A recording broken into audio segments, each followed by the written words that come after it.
Alright, ayan 'no, so dadating yung time na kukubra ka ng mga kaperahan. Kasi ngayon yung focus ng attention mo ngayon 'di ba, yung makapag-establish ng magandang buhay pagdating sa kaperahan. So malaki yung chance na sumakses kayo and dadating yung araw na kubra na lang kayo ng kubra. Ibig sabihin, kumbaga parang sa ngayon deposit lang kayo ng deposit sa bangko, parang gano'n. Imagine ninyo, lahat ng kinikita niyo deposit, lahat ng tubo deposit 'no, deposit, deposit, deposit. Dadating yung time na yung mga dineposit niyo, withdraw na lang ng withdraw.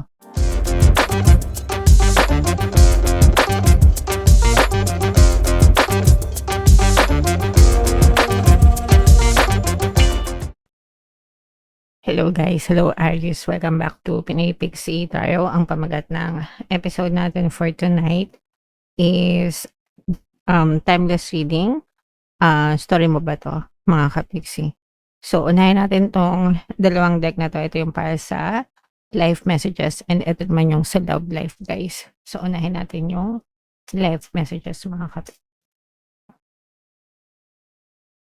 So yung first message, para sa inyo, be clear about where you are putting your focus right now. Focus on your desired outcome. You have everything within to create the life of your dreams. Stop doubting yourself. For once, this is your time. We've got you. So, eto guys, ang nagsasalita na rito is yung mga spirit guides nyo, no? They are telling you to focus on your desired outcome.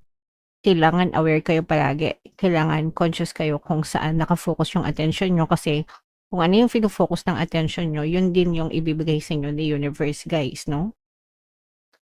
And that is the reason kung bakit nakakapag-manifest tayo ng mga problema sa buhay, ng mga negative things because kapagka hindi tayo aware sa araw-araw na ginawa ng buhay natin, sa araw-araw na namumulat tayo, gumigising tayo, naka-autopilot yung isip natin. And most of the people, automatic, naka-focus agad yan sa mga problema, sa mga dalahin ng nila sa buhay. Imbis na i-focus nila yung kanilang atensyon, yung kanilang focus sa mga pangarap nila sa buhay. So, ang nangyayari, dahil dun ka naka-focus sa nega, ang ma-experience mo sa buhay mo ay nega din, mga ka-Pixie. So, it's all about focus, guys. Kung saan nakatutok yung attention nyo, yun din yung mamamanifest nyo. So, always make sure na mag-focus kayo sa mga desired outcome nyo. Gawin nyo siyang habit daily, mga ka-Pixie.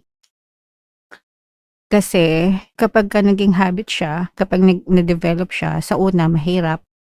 Pero kapag nakasanayan nyo na, no, yun yung keyword, kapag sanay na kayong mag-isip ng positive, sanay na kayong mag-isip ng mga wins nyo, ng mga desires nyo, automatic yung isip nyo, doon na direct every single day, mga ka-Pixie. Imbis na nakafocus kayo sa problema, guys, okay? So, sanayin. Kaya tayo nakapag-manifest ng problema kasi sanay na kayong mag-isip ng problema. So, ngayon, baligtarin nyo. Sanayin nyo yung sarili nyo na mag-isip ng mga pangarap nyo sa buhay, mga gusto nyo ma-achieve, guys. Ganun lang talaga siya kasimple. Walang masyadong, wag nyo nang gawing komplikado yung pagmamanifest, guys. It's really easy as just focusing your attention sa desired outcome nyo, guys. Okay? Alright. And ito naman ay sa love message or love advice for you, Aries. Be honest. Heart-to-heart conversations are necessary. It is safe for you to talk about your feelings. Kailangan ng honesty with your person, guys. Sometimes kailangan natin ng heart-to-heart conversation, no? Kumbaga magkaalaman na, 'di ba? Kailangan honest kayo sa isa't isa. Sabihin mo sa kanya kung ano yung mga nasa isip mo, and tanungin mo din siya kung ano yung mga iniisip niya, yung mga expectations niya sa isa't isa, para maging harmonious yung relationship niyo. Wala namang mga bagay na hindi nadadaan sa mabuting usapan, guys, okay? Alright. So, comment down below if naka-resonate kayo dyan. So, ito na yung ating deck guys, hanapin natin yung energy ng Aries.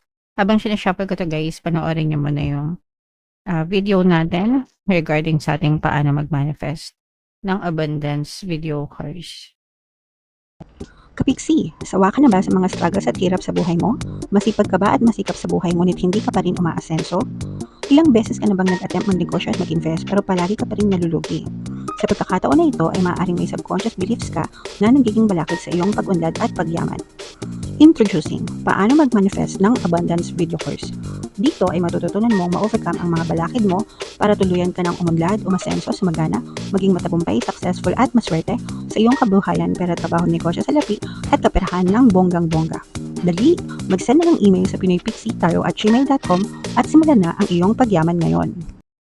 Alright, so sa lahat ng gusto mag-avail ng course guys, mayroon tayong paano mag-manifest ng abundance video course, paano mawala ang third party, at magkaroon ng harmonious na relationship, paano pabalikin si ex, device breakup. Sa mga interesado guys, mag-send lang kayo ng email sa pinoypixie@gmail.com.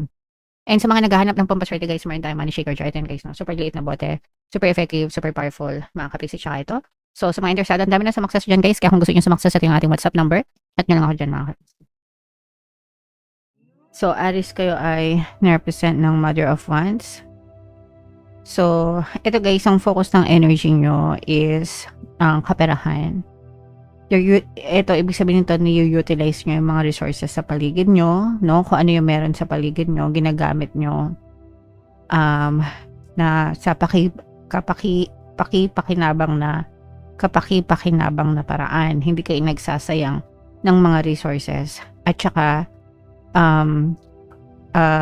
tawag dito, kumbaga bago kayo lumabas, kung ano meron muna sa paligid nyo, ginagawa nyo muna, or pinagsisikapan nyo muna. Nagets nyo ba? So, kunwari,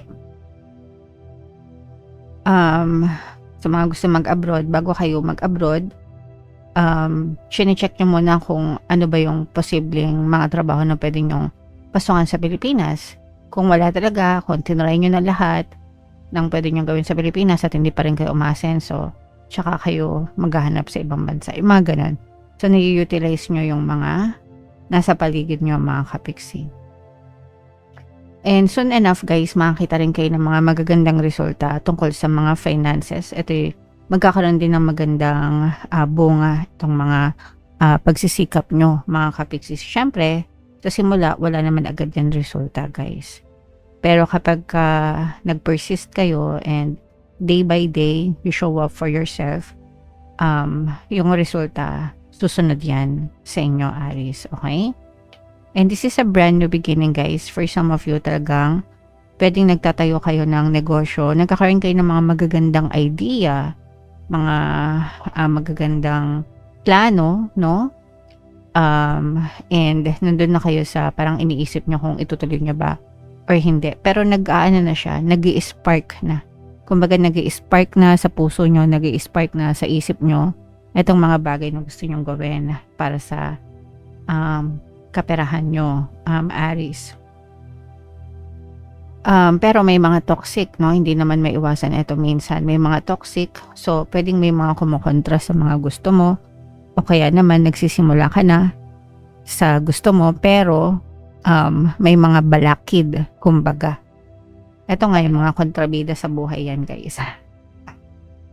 So, syempre, again, no, basta mag-focus kayo sa desires nyo, sa gusto nyo, and malalampasan nyo rin yung mga balakid na yan, Aries. Alright? Okay, and ito, very important ito, guys, na kung meron kayong mga lessons in the past, no, na natutunan, kailangan i-take note nyo siya sa present and sa future para maiwasan nyo na, para hindi na kayo magsisi ulit, para maiwasan nyo na yung mga pagkakamali na hakbang sa present and sa future nyo. So, yung mga pinagdaanan natin, guys, hindi yun baliwala lang, no? Magsisilbi yun na gabay sa atin, mga kapixie. Ayan, no? So, eto guys, this is also a reminder na hinay-hinay lang din yung pagkilos. Kailangan calculated yung bawat hakbang mo. Kailangan palagi ka may plan B, may plan C, may plan D, okay? Para kapag hindi okay ito, meron pang iba, meron pang iba, meron pang iba. And kung susugal kayo, pag sinabing sugal, sapalaran mga kapiksi, kung makikipagsapalaran kayo, hinay-hinay lang din. Huwag kayo masyadong impulsive guys para maiwasan nyo rin yung malalaking losses or yung mga malalaking pagkalugi guys or pagkakamali. Okay? Alright. Pero, ang maganda naman dito is, for some of you, malinaw sa isip nyo yung direction nyo, no? So, kumbaga, sa isip nyo, nabuo nyo na lahat ng plano, lahat ng action na gagawin nyo. Ang kailangan na lang is yung actual na pagkilos para maging tangible siya sa inyong physical reality. Ibig sabihin, para makita nyo talaga yung success, yung tagumpay sa inyong pamumuhay, guys. Okay? Ayan, no? So, sa success kayo, guys, malaki yung chance na sumakses kayo dito sa kaperahan nyo. Guys, no? So, maganda yung progreso. Ibig sabihin nito, kaya kayo sa success kasi maganda yung progreso, may pagsisikap, may pagtsatsaga, guys, may malinaw na direksyon, may tapang at lakas ng loob, mga kapigsi. So, ayun yung mga susi para sumakses kayo, guys. So, ituloy-tuloy nyo lang yan, mga kapigsi. Huwag kayo agad mawawala ng pag-asa. Kapag hindi agad-agad kayo nagtatagumpay, kailangan lang maging consistent kayo, Aries. Okay? Alright, ayan no. So, dadating yung time na kukubra ka ng mga kaperahan. Kasi ngayon, yung focus ng attention mo ngayon, di ba? Yung makapag-establish ng magandang buhay pagdating sa kaperahan. So, malaki yung chance na sumakses kayo and dadating yung araw na kubra na lang kayo ng kubra. Ibig sabihin, kumbaga parang sa ngayon, deposit lang kayo ng deposit sa bangko. Parang ganun, imagine niyo. Lahat ng kinikita nyo, deposit. Lahat ng tubo, deposit, no? Deposit, deposit, deposit. Dadating yung time na yung mga dineposit nyo, withdraw na lang ng withdraw, guys, no? Or kasi umiikot na siya. Dadating yung time na iikot, magiging maganda yung ikot ng pera nyo with very little effort. Na kasi ngayon, puro effort kayo ngayon, guys. Puro effort. Pero dadating yung time na kahit hindi na kayo mag-effort, automatic, may mga pera nang papasok sa inyo. So, yun yung kagandahan dito, Aries. So, antayin nyo yung dumating yung time na yan na kukubra na lang kayo ng kukubra, guys. Okay? And this is your energy, no? This is your energy. You should focus on yourself. You should focus on your desire. You should focus on your energy, mga kapigsi, para talagang sumakses kayo sa buhay, Aries. Okay?